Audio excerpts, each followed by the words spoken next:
देखो हरिराम व्यास जी की एक चर्चा सुनाऊं। हरिराम व्यास जी संतों के भक्तमाल जी में लिखा है कि हरिराम व्यास जी इतने संत वैष्णव स्वरूप के उपासक थे कि कोई झूठे को तिलक लगा के आ जाता, हरिराम व्यास जी उसको भी प्रणाम करते थे। एक बार हरिराम व्यास जी की संत भेष की परीक्षा लेने के लिए, भाई इनकी संतों में बड़ी निष्ठा है, परीक्षा लेने के लिए एक संत उनके यहां पर प्रसाद पाने आए। तो हरिराम व्यास जी जुगल किशोर जी की सेवा करते थे। हरिराम जुगल किशोर जी अभी कहां विराजते हैं? पन्ना में, मध्य प्रदेश में। पहले वृंदावन के ठाकुर हैं। तो जुगल किशोर जी की सेवा करके राजभोग थाली में सजा करके भिजवा रहे थे मंदिर में। इतने में एक संत आ गए और संत ने आगे कहा, व्यास जी हमको बहुत जोर की भूख लगी है, कछु प्रसादी पवाओ। तो हरिराम व्यास जी बोले, महाराज जी थोड़ी देर विराजो, अभी राजभोग की थाल गए हो भीतर, पहले जुगल किशोर जी भोग लगा लें, फिर प्रेम समाप्त पहियो। तो संत ने क्रोध कर दिया, बोले अच्छा, हम एक तो सुबह से भूखे प्यासे, ऊपर से तुम हमको और प्रतीक्षा करने के लिए कह रहे हो? अरे अभी 40-45 मिनट जुगल किशोर जी भोग लगाएंगे, तब तक हम भूखे बैठे रहेंगे क्या? हरिराम व्यास जी बोले, नहीं नहीं नहीं भगवान आप बैठो, सुनो, जुगल किशोर जी का थाल बाद में जाएगा, पहले इनको पवाओ। ठाकुर जी का थाल सामने से उठवा लिया, भोग ही नहीं लगने दिया ठाकुर जी का, और भोग थाल मंगवा करके संत के आगे रखा। बोले पहले आप जिम लीजिए, ठाकुर जी बाद में पालेंगे, हमें पता हो ये वृंदावन है, या ठाकुर जी को बुरा नहीं लगेगा, ठाकुर जी चाहे पहले वैष्णव पावे, आप पाओ। तो संत तो परीक्षा लेने आए थे कि मैं संत भेष, इनकी संतों में कितनी निष्ठा उसकी परीक्षा लूं। तो संत ने पहले में तो पास हो गए, बताओ ठाकुर जी का भोग उठवा दिया संत के लिए, जबकि ये पाप है। आप ठाकुर जी का भोग कैसे उठवा सकते हो? पर हरिराम व्यास जी के मन में ये आई कि पाप लगेगा तो नरक चलो जाऊंगा, लेकिन संत भूखो नहीं रहना चाहिए। ठाकुर जी ने कहा देर भूखे रह लेंगे, थाल धरवा दियो। अब संत ने जीवना प्रारंभ किया। जैसे ही जीवना प्रारंभ किया महाराज, तो कुछ स्वाद में कुछ ऊपर नीचे हो गया था, कुछ कहीं मिर्च ज्यादा हो गई होगी, कुछ हुआ होगा। अब संत तो इतने उतावले हो गए, अरे बहुत जोर की मिर्च लग गई, जल लाओ जल लाओ। जल लाने में विलंब कर दिया तो संत ने क्रोध में भर के पूरी थाल उठा करके हरिराम व्यास जी के सिर पे ही मार दी। हरिराम व्यास जी खीर पकौड़ी कड़ी पूड़ी आदि सब में सन गए, और पूरे ऊपर से नीचे तक जब सन गए तो नेत्रों से अश्रुपात करते करते और संत चरण में गिर करके बोले, धन्य भाग धन्य भाग, मैंने तो सुनी थी भैया कि संत बड़े कृपालु, पर आज तो देख लियो मैंने। कोई नहीं आकर के गई, उनने आपके मुंह पे थाल मार दी और आप कह रहे हो कृपा संत की। हरिराम व्यास जी बोले, भैया या ब्रज की परंपरा है कि यहां संत जब प्रसाद पाले तो उनकी पत्तल में जो झूठन बच जाए, वाकू पाने से करोड़ करोड़ कल्पन तक करवे वारे यज्ञ को फल प्राप्त होवे। लेकिन धन्य है ऐसे संत, इनने सीध प्रसाद ही छोड़ी नहीं मेरे लिए, सीधे मेरे मुंह पे ही मार दे। बोले तू ही पाला याकू। भाव की बात। अब हम आप सब लोग होते तो हम क्या करते? संत की FIR होकर आते, बनते हैं संत, अपने मन मुंह पे थाल मार रहे हैं हमारी पे। लेकिन हरिराम व्यास जी का भाव क्या है? बोले शीत प्रसादी छोड़ी नहीं, मेरे मुंह में पधरा दी इन्होंने। धन्य है ऐसे संतन को। संत के तो महाराज वो तो परीक्षा लेने आए थे, तुरंत उन्होंने हृदय से लगाया और हृदय से लगा करके कहा, बोले भैया जुगल किशोर जी के दर्शन कराओ। आज जुगल किशोर जी इतने प्रसन्न, जैसे ही कपाट खोले जुगल किशोर जी की 2 दत्तुइयां दिख रही थी, इतने प्रसन्न थे आज जुगल किशोर जी हरिराम व्यास जी के भाव पर। वृंदावन के भाव उल्टे हैं, वृंदावन के भाव सब जगह से विलग हैं, इसलिए वहां की परंपराओं पर, वहां के भावों पर प्रश्न मत उठाया कीजिए। वहां जैसी जो परंपरा है, वहां जैसी जो विधा है, उसको। अब देखो एक और बात बताऊं, कई बात नहीं पता होंगी आपको, मैं सब बताऊंगा भी नहीं, नहीं तो प्रश्न घूमेंगे फिर। राधा वल्लभ जी में 40 दिन होली चलेगी, खूब रंग उड़ेगो, खूब रंग उड़ेगो, लेकिन धुलेटी वाले दिन, जिस दिन पूरे वृंदावन में होली हो रही होगी, उस दिन वहां पर रंग नहीं उड़ता। ठाकुर जी बिल्कुल नीट एंड क्लीन व्हाइट वस्त्र में खड़े होंगे, एक रंग की बौछार नहीं उड़ा सकते आप, निषेध है। क्यों? बोले उस दिन कोई आचार्य का तिरोभाव उत्सव है, उस भाव से वहां पर होली उत्सव नहीं होता। हमारे वृंदावन में आचार्यों के उत्सव प्रधान है, और आचार्यों ने जिस भाव से जैसी नियम बना दी वो नियम प्रधान है। वहां पर कई बार शास्त्र और वेदों की बातों को इतना प्रधान नहीं माना जाता,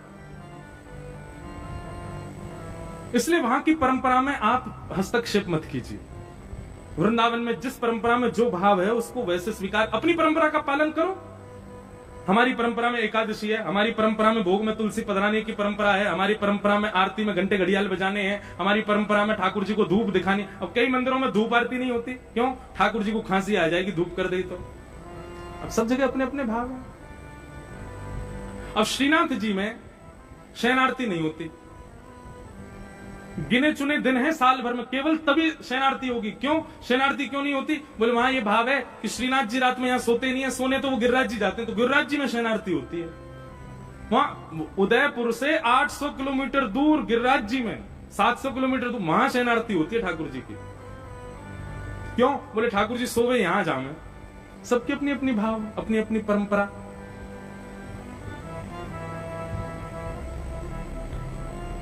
इसलिए भैया उनमें ज्यादा हस्तक्षेप मत करो।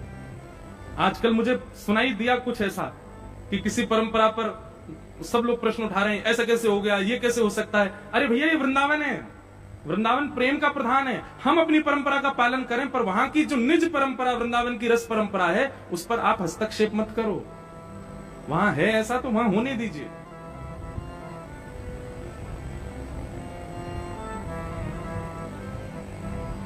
तो एकादशी, अब कंठी माला पहनना सब परंपराओं में अनिवार्य है, पर कई परंपरा में ऐसी भावना है कि कंठी माला स्नान करते समय मत पहनो। क्यों? बोले आप स्नान करते हैं तो तुलसी जी का जल पैरों में जाता। अब उनकी भावना देखो तो वो भी सही है, पर कई परंपराओं में कैसी भावना है? बोले कंठी माला गले में हो और तब आप स्नान करो तो कंठी से स्पर्श करती जल जो है वो गंगा से भी पवित्र हो जाता है, वो यमुना जी से भी पवित्र होता है, और उस जल का जब तन पर स्पर्श जाता है तो हम अत्यंत पवित्र हो जाते हैं। उस परंपरा में वो बात सही है। आप असमंजस में मत पड़ो। भाई किसी के घर में भिंडी नहीं बनती तो जबरदस्ती तुम क्यों बनवा रहे हो? सबकी अपनी अपनी परंपराएं, करने दो। अपनी परंपरा का पालन करो, अपनी गुरु आज्ञा का पालन करो। और तुम्हारे कोई गुरु नहीं है तो फिर जल्दी ढूंढो कोई गुरु। अच्छे गुरु जीवन में होने चाहिए, एक पथ प्रदर्शक होने चाहिए। एक ठौर पकड़ के रखो, एक परंपरा में रहो। तो 3 निष्ठा वैष्णव के जीवन में होनी चाहिए। पहली नाम जप, दूसरी एकादशी और तीसरी तुलसी। अब एकादशी निष्ठा देखो, श्री नामदेव जी महाराज ऐसी एकादशी रखते थे। नामदेव जी का नियम कैसा था पता है? वो खुद तो एकादशी रखते थे और उनके आगे दिखने वाला कोई भी उनको दिख जाता, जो एकादशी नहीं रखता, जबरदस्ती उसके मुंह पे ही खड़े हो जाते। बोले तेरी भी करवाऊंगा आज, जब तक द्वादशी नहीं लग जाए कुछ खाने नहीं दूंगा। ऐसे थे नामदेव जी महाराज। तो एक बार ठाकुर जी उनकी परीक्षा लेने के लिए एक दीनहीन से ब्राह्मण बन के चले गए और द्वार पर जाकर के भगवान धड़ाम से गिरे। एक ब्राह्मण बन के गए, नामदेव जी दौड़ कर गए, ओहो ब्राह्मण देवता है, ब्राह्मण देवता। भगवान क्या हो गया? जल्दी उनको बैठाया, चरण मलने लगे। तो ब्राह्मण के रूप में भगवान बोले, मैं बहुत भूखा हूं नामदेव जी, मुझे बहुत दिन से भूख लगी है, कुछ पाया नहीं है, बहुत लंबा चल के आया हूं, मुझे जल्दी कुछ पवा दो। नामदेव जी बोले, आज तो एकादशी है, एकादशी के दिन तो कुछ नहीं पाते। भगवान बोले, एकादशी एकादशी तुम लोग करो भैया, मेरे को काय करवाओ, मुझको जल्दी कुछ पवा दो। नामदेव जी क्षमा करें, आप चाहो तो दूध पी लीजिए, आप चाहो तो केला खा लो, आप चाहो तो सेब खा लो, फल खा लो, पर अन्न नहीं। ब्राह्मण बोला, मुझे तो अन्न की भूख है। अरे भैया रोटी खवाओ, सब्जी खवाओ, चावल खवाओ। बोले माफ करना भगवान, आज तो एकादशी, आज नहीं पवा सकता। ठाकुर जी बोलने लगे, मेरे प्राण निकल जाएंगे, अगर मुझे अन्न नहीं खवाया तो मेरे अभी प्राण निकल जाएंगे। नामदेव जी बोले, बहुत अच्छा, प्राण निकल जाए तो एकादशी के दिन प्राण निकलेंगे, सीधे वैकुंठ ही जाओगे, लेकिन अन्न नहीं मिलेगा आपको खाने को। पड़ोसी इकट्ठे हो गए वहां पे, पड़ोसी इकट्ठे होकर के सब कहने लगे, अरे नामदेव तुम एकादशी करो, अपने परिवार से करवाओ, बेचारे ब्राह्मण को क्यों मार रहे हो? नामदेव जी बोले, क्षमा करना, आज मैं इनको करने नहीं दूंगा, आज तो इनको एकादशी होके रहेगी इनकी। कोई पड़ोसी आया, ब्राह्मण का हाथ पकड़े, आप मेरे घर चलो, मैं आपको रोटी पवाऊंगा। नामदेव जी चरणों में गिर गए, बोले जाने भी नहीं दूंगा।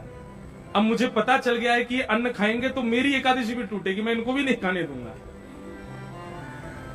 भगवान इस स्थिति तक में पहुंच गए, बोले कि मेरे प्राण निकलने वाले हैं, मैं बस अंतिम श्वास आ ही रही है, मेरे प्राण निकल ही जाएंगे, नामदेव मुझे कुछ खिला दो। बोले भैया सब बैठ के भजन करो, आप सीधे वैकुंठ जाना, हाँ आज एकादशी है।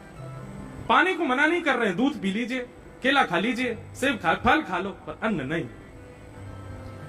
भगवान बोले अभी तक तो नामदेव पास हो रहा है, लेकिन अब प्राण निकाल के देख ही लेते हैं। और उस दीनहीन से ब्राह्मण के रूप में भगवान ने अपने प्राण निकाल दिए, अचेत होकर गिर गए पृथ्वी पर। जैसे ही अचेत होकर के गिरे, सबने जल डाला, नाड़ी देखी, धड़कन देखी तो अचेत है। सब लोग कहने अरे नामदेव ऐसी एकादशी क्या काम की, एक ब्राह्मण मर गया तेरे द्वार पे आके।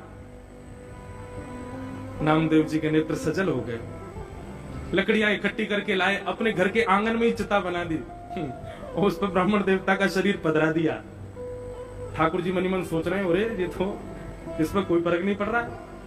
लेकिन अंत तो गत्वा नामदेव जी बोले भैया मेरी वजह से एक ब्राह्मण ने एकादशी के दिन प्राण त्यागे, इसलिए मैं भी इनके साथ जीवित समाधि लूंगा। और नामदेव जी भी चिता पर बैठ गए। जैसे ही अग्नि प्रज्वलित करी महाराज, तुरंत ब्राह्मण के रूप में श्री पंडरीनाथ भगवान प्रकट हो गए। प्रकट होकर के नामदेव जी को हृदय से लगा लिया और हृदय से लगा के बोले मैं तो परीक्षा ले रहा था तुम्हारी एकादशी निष्ठा की। एक बात बहुत ध्यान से सुनिएगा बंधुओं, एक होता है कट्टरपंथी होना और एक होता है निष्ठावान होना। दोनों में अच्छा क्या है बताओ? निष्ठावान। निष्ठा होना उसको कट्टरपंथी नहीं कहते। जैसे कई लोग अपने नियम के प्रति बड़े कट्टर होते हैं और वो अपनी कट्टरता में नामदेव जी जैसे बन जाते हैं। नामदेव जी कट्टर थे एकादशी के प्रति, पर उनकी कट्टरता कैसी थी? दूध पी लीजिए, चरणों में गिर गिर के कह रहे हैं आप फल पा लीजिए, बड़े प्रसन्न मुद्रा में कह रहे हैं। कोई जबरदस्ती क्रोध में नहीं भर गए कि भाई ये नियम तोड़ दिया तुमको पाप लगेगा, नरक जाना पड़ेगा, ये नरक जाना पड़ेगा, पाप लगेगा, ऐसा हो जाएगा। ये कट्टर लोग बोलते हैं। निष्ठावान व्यक्ति तो चरण में गिर करके कैसे भी नियम का पालन करवाएगा। निष्ठावान बनिए अपनी परंपरा के लिए, अपने हिंदू वैदिक सनातन धर्म के लिए, अपने जिस गुरु परंपरा में हो उसके लिए निष्ठावान रहो, कट्टरवान नहीं कि जबरदस्ती किसी को पकड़ करके आप उसके लिए वो करवाओ।